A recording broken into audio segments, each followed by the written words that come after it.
Great. Well, thank you very much for the invitation to come here. That's a sort of daunting introduction. The first speaker of the year. I set a high standard. Let me, before I jump into the PowerPoint that I wanted to share today, start out with a bit of biographical background as to why it is that a historian is here talking about contemporary economic policy. Because that is, I think, something of a puzzle when people hear what I teach and what my academic specialty is, why it is that I'm writing about this topic right now. And it actually emerged out of my research on my dissertation.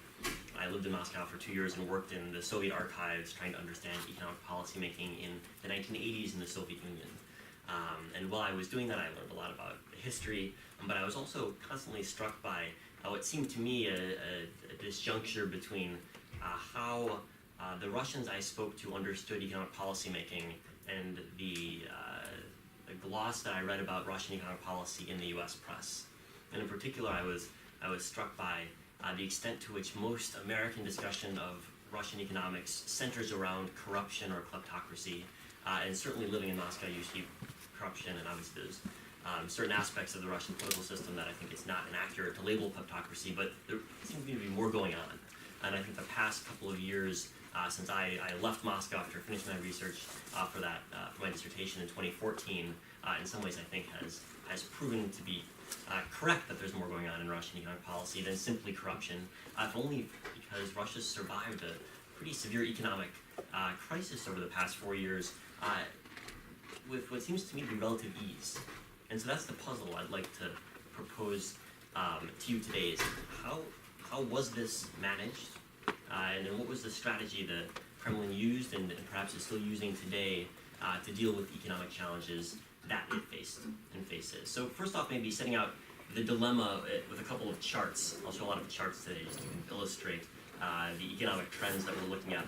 So the first, this is again not a surprise to everyone or anyone in this room, is the oil price. And oil, of course, is Russia's most important export. Oil prices crashed in 2014 for reasons entirely outside of Russia's control, but nonetheless has imposed a very severe economic pressure on Russia, as it did to any oil exporter. Saudi Arabia, Kuwait, anyone who exports oil faced a lot of challenges in 2014, but Russia, in some sense, was unique in that it faced not only low oil prices, but also the exact same year, pretty tough economic sanctions imposed by the United States and Europe that limited the ability of Russian firms to issue equity or raise debt in Western capital markets, and at the same time, Russia imposed counter-sanctions and retaliation, which had the counterintuitive effect of harming Russian consumers most. So the net effect of this was that the sanctions hit Russia pretty hard, especially in 2014, 2015, reducing investment, increasing inflation. And then all of this, of course, happened in the backdrop of a business climate that is deterred investment for a long time. If you look at corruption metrics, you look at Transparency International data, you see Russia in between Sierra Leone and Guyana, which is not a place you necessarily want to be, and it's surprising for a country of Russia's relative wealth and education to be where it is. And there's many instances of people like this man, Yevtushenkov, who, for reasons that are not entirely clear to outsiders, happened to have businesses stolen from them and become $5.5 billion less wealthy in the course of just several months. And of course, if you're a Russian or a foreign investor, that will deter you from investing in Russia. So all these factors seem to me to bode poorly for Russia's economy in 2014 and thereafter. And indeed, the Kremlin had to take a number of pretty drastic measures to confront this crisis. So they let the ruble sink pretty extraordinarily rapidly from around 35 to the dollar in early 2014 when Crimea was just about to be annexed, down to a low of 80 to the dollar in early 2016, and it's since stabilized around 60, 70 to the dollar since then, so a pretty drastic decline in the currency. But of course, this was not simply a crash that was outside of their control. This was actually a deliberate economic strategy, because letting the ruble decline, although it imposes inflation on Russian consumers, it also protects the Russian government budget. And the reason for that is that Russian revenues are in large part denominated in dollars because they're selling oil and natural gas abroad in dollars. But expenditures on pensions and on salaries are in rubles. So if you let the ruble-dollar exchange rate change, that also changes the balance of revenue and expenditure in Russia's budget. Or a different way to look at this is the ruble price of oil versus the dollar price of oil. So the light blue line here shows the number of rubles per barrel of oil. And if you notice, thanks to the devaluation of the ruble price of oil stayed roughly constant over the period from 2014 to 2016, even as the dollar price of oil sank. But if you're the Russian government, what matters is not the dollar price, it's the ruble price, because you collect taxation in rubles and you pay out pensions in rubles. So as long as you're getting the same number of rubles per barrel of oil, your budget is more or less balanced. And indeed, despite the collapse in oil prices, Russia ran a government budget deficit of around 3% of GDP in 2014-2015, declining after that. Just to put it in context, the United States this year will run a budget deficit far larger than that, 4 or 5% of GDP by many estimates. So again, despite the crisis, a very deliberate strategy to defend the government budget. Now the cost of this, as I mentioned, was inflation, because the decline in the ruble meant importing goods from abroad became far more expensive, and Russians import many consumer goods in particular, also food products from abroad, and so Russians themselves faced higher prices. And so you can see in late 2014 and 2015, inflation spiked up from around 6% a year, where it was before the crisis, to a peak of nearly above 15% in mid-2015, before declining after that. And inflation is problematic not only because it has a risk of discouraging investment if investors don't know what the price of money will be now versus in the future, but it also has a very strong negative effect on inflation-adjusted wages, because prices changed but wages didn't change, and so the amount that you could buy with the number of rubles you were receiving from your salary declined significantly. And so this chart shows you the collapse in real wages, down by 10% between 2014 and 2014, and they're only just about recovering to the level of 2014 right now, 5 years after the crisis. So the cost of the crisis was not borne by the government. Thanks to the devaluation of the ruble, it was borne by the population. It was a very deliberate strategy to push the cost of adjustment away from the government budget balance towards household incomes. And so you might say, well, how could a government get away with that? How could a government get away with declines in real incomes of around 10% in 1 year? Just for comparison, in the United States, in 2009, 2010, at the peak of the financial crisis, real wages barely fell in the United States. There was almost no change. If we had 10% declines in real wages, we'd all be out in the streets with pitchforks demanding members of Congress's heads. But in Russia, that didn't happen at all. And indeed, if you look at the approval ratings, and we can debate what these approval ratings actually mean, but no matter how you look at the numbers, it's not clear that there was any effect on anyone's approval ratings based on the decline in living standards. And so what that meant is the Kremlin had extraordinary flexibility in divvying out the costs of the crisis, and it chose, for reasons we can discuss, to push the cost of the crisis onto households, betting correctly that no one would really complain. Now, at the same time, because of the sanctions that were imposed, and because Russian banks had borrowed very heavily in dollars but had revenue that was largely in rubles, Russia faced the risk in 2014 and 2015 of a banking crisis. But this is a headline you probably didn't see, because the banking crisis didn't actually happen, thanks to very clever economic policy making by the Russian government. So at the same time as Russia was letting the ruble crash, shifting the cost of the adjustment onto households, it was also conducting an extraordinarily large bank bailout, the costs of which we're only beginning to understand 5 years later. And the way this bank bailout worked was that the Central Bank of Russia, the CBR, changed its lending rules and began lending to Russian banks for a year-long duration in dollars. And so this was extraordinary. Normally central banks lend to banks in their own country in their own currency. So in the United States, banks get dollars. In the European Union, they get euros. In Japan, they get yen. But Russia's central bank was lending in dollars to Russian banks, incurring extraordinary risk if the exchange rate changed and banks were unable to pay back. And the magnitudes were quite large.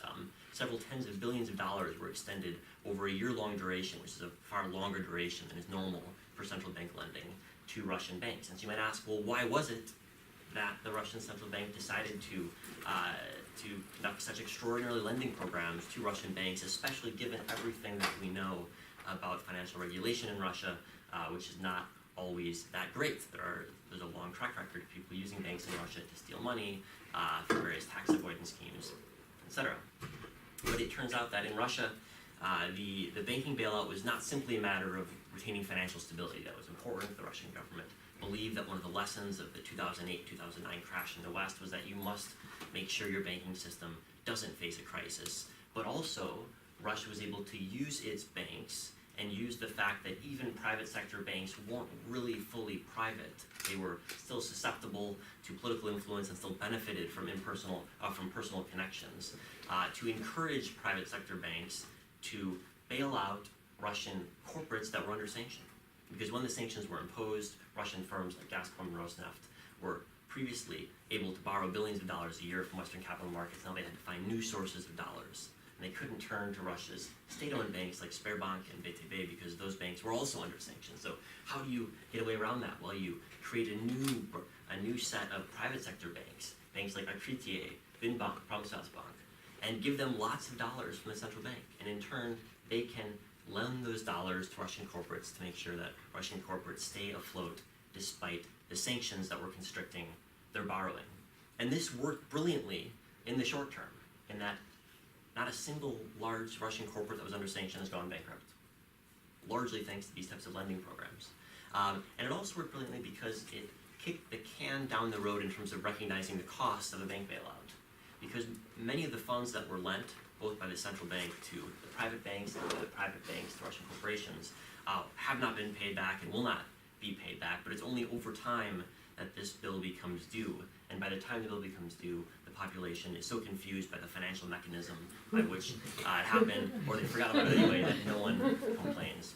And indeed, right now, just the past year has seen a series of very interesting, from my perspective, interesting bank collapses and bailouts. So for example, Открытие and Vinbank both collapsed earlier this year and were bailed out by the Russian central bank. So the Russian central bank lent them large sums of dollars during the crisis. They lent on those dollars to Russian corporates. They pretended they were loans that would be repaid back, but now, of course, that's not true, and the bill is coming due. Pромsvязьbank, after that, went into receivership earlier this year, and then is being rebranded as a tool that can be used to lend to the military-industrial complex, again, entirely backed, this time formally by the state. And the Credit Bank of Moscow, I believe, is still standing, but I think it's only a matter of time before they too face the same types of difficulties that these other private sector banks have faced. So a very interesting, I think, financial sector strategy that has worked quite well, not efficiently, but effectively. And I think that's an important distinction to make. And from the Russian government's perspective, the cost is large, billions of dollars, probably tens of billions of dollars, but it's manageable. It's manageable because already after the crisis, Russia very quickly delevered. It repaid its foreign loans. This chart shows you aggregate Russian borrowing from abroad, Russian banks, Russian corporates, the Russian government. The Russian government has almost never had any significant amount of foreign debt since the early 2000s, when in Putin's early years he paid it all back. Russian corporates can generally sustain a pretty large debt load because they are selling commodities and so are guaranteed to have dollar-denominated revenues, and they're pretty secure to lend to. And Russian banks have significantly delevered, but that process is already over. So Russia's paid back the foreign debts that it needed to pay back after the crisis, and so from a balance sheet perspective, Russia seems pretty stable. And indeed, since the crisis, growth has returned to a certain extent, far from rapid, far from the type of growth that would be necessary to significantly boost incomes, but nonetheless, it's not a recession any longer, and it doesn't look like Russia will be headed to recession for the foreseeable future. So from the perspective of Russian economic policymakers, the past several years have been a success. There's been no financial crisis, there's been no protests about austerity, and there's been no real significant outside pressures to change the types of spending priorities that the Russian government has. So a successful crisis, I think, from the Russian government's perspective, which begs the question, how did they get themselves in a position where, despite a halving of oil prices, despite the most serious sanctions regime that Russia had ever faced, one of the most serious sanctions regimes that any country has faced in recent times, with the exception maybe of Iran and North Korea, how did they manage to pull this off with such relative ease? I think that's a question we haven't fully grappled with. I'd like to pose I think a preliminary answer by looking at a couple of the pillars that have underpinned Russian economic policy over the past 2 decades since Putin came to power in the early 2000s. So why was this so easy? Why was it so easy for the Russian government to respond to these multiple economic shocks without making any really tough choices? It was almost as if They were following a plan that they had already sketched out in advance, that already had buy-in from elite, and the population, if it wasn't bought in, at least was committed not to complaining. Well, I think a lot of our normal images of Russian government struggle to explain this. This is one of my favorite Putin images. You have to have at least one shirtless Putin in every presentation, that's a rule. But of course, this doesn't explain why Russia's economic policy has been, from the perspective of its government, pretty effective at achieving its goals. Putin the spy, that doesn't really help either. Instead, what I'd like to suggest is that there are three pillars of Putinomics that have defined Russian economic policy for the past 2 decades, and explain, I think, both why Russia's been able to respond effectively to the past 4 years of economic crisis, and also shed a bit of light on the politics that have made that possible. Because, of course, the key to any sustainable economic policy is to make sure that it's politically sustainable. And in Russia, thus far, it has been. And so these 3 pillars I'd like to suggest are first off, and most importantly, sound macroeconomic management. And one of the interesting, I think, things that I found when I was living in Moscow is this vast divergence between when you talk to academics in America and policymakers about economic principles underlying Russian economic policy, when you talk to people in the financial community, you talk to investors who are buying Russian government debt, for example, or investment bankers.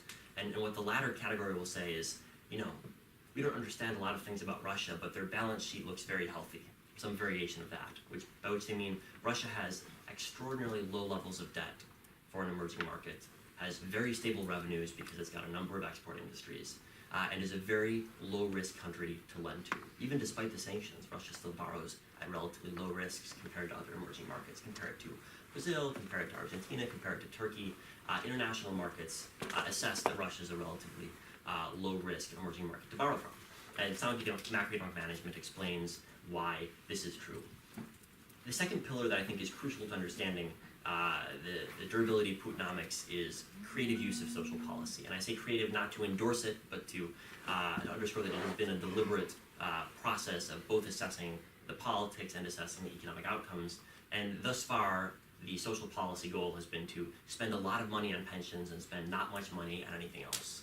And there was a very clear rationale for that, which is that the empirics of the experience of the first decade of the 2000s suggested that Russians will protest about pensions, and they won't protest at any large scale about any other social policy issue. They won't protest about schools, they won't protest really about healthcare, but pensions will in fact get people out of the streets, and we're right now in the midst of a new test of that thesis to see whether that still holds in Russia. And indeed, it's, I think, one of the biggest departures of Putin's time in office just in the past 2 months as they try to increase the pension age, which is the biggest change in the Russian pension system since the Soviet period in many ways. And the third pillar of Putinomics is in some ways one that I think academics often forget because it's obvious to people who study the issue, but it's not obvious to those who don't. And it's a crucial difference between Russia today and the Soviet Union of 25 years ago. And it's why whenever someone says, well, Putin is got a neo-Soviet system going on, or he's trying to recreate the Soviet Union, well, not quite. And here's why, because unlike during the period of the Soviet Union when there was a planned economy, and I spent multiple years in the archives of the Soviet planning ministry looking at how planning worked in the Soviet Union, and every single price was controlled from the center and everything was run out of the center. Russia today is not like that. There are certain industries where the government plays a profoundly important role. The energy sector, above all, the financial sector, very important. They're politically crucial. They seem to be politically crucial. Everyone realizes that if you're going to take actions in these strategically important sectors, you need political support.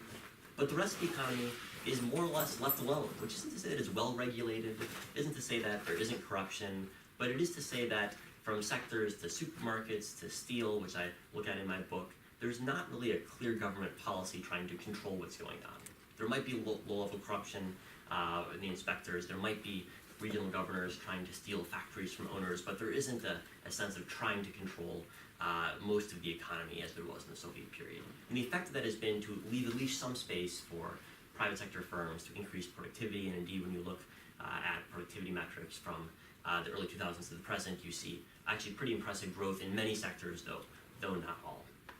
So let me see if I can break down each of these pillars in a bit more detail, and then turn to some conclusions for looking at the future of these 3 pillars as we look into the remainder of Putin's current term in office. So first off, on the question of macroeconomic stability, Russia is like many commodity exporters in that it is extraordinarily dependent on the oil price, and its budget is largely dependent on taxing oil and gas production and exports. And so when the price of oil increases, budget revenue increases. When the price of oil decreases, revenue decreases. And that's a fact of life. It's a common argument both outside of Russia and among critics of the government in Russia to accuse the Russian government of being addicted to oil. But that's actually not a fair complaint. If you had as much oil as Russia did, you'd be addicted to oil too. That's just the reality. If you got as much oil as Saudi Arabia, there's no way they're not going to be extraordinarily dependent on oil and natural gas for the foreseeable future. But what they've done is found a reasonable way to manage this dependence on oil, and they've done it by saving a surprising amount of money when oil prices were high.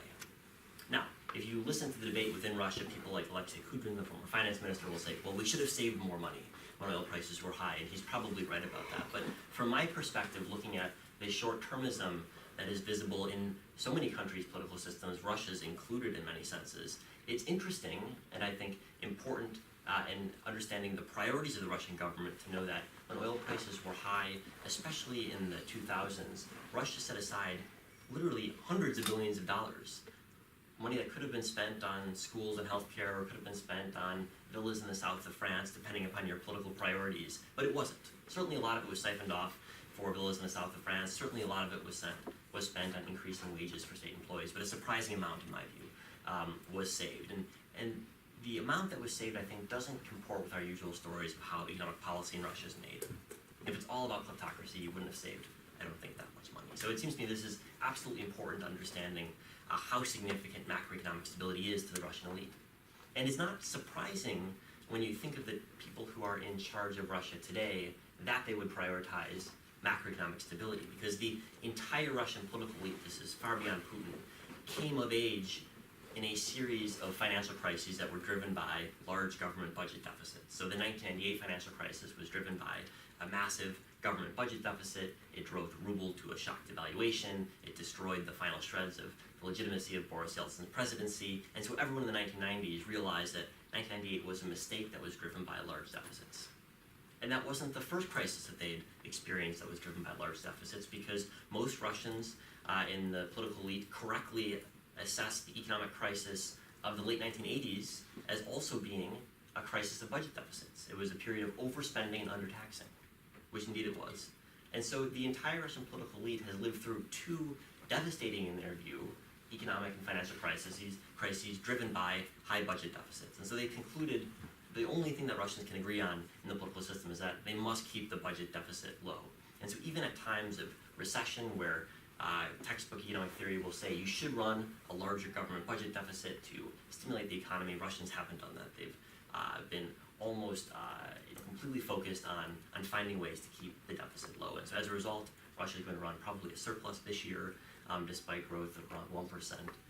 The IMF regularly tells the Russians that either they're saving enough or they might even be saving too much. There are very few countries that the IMF says it's saving too much, but Russia occasionally falls into that category.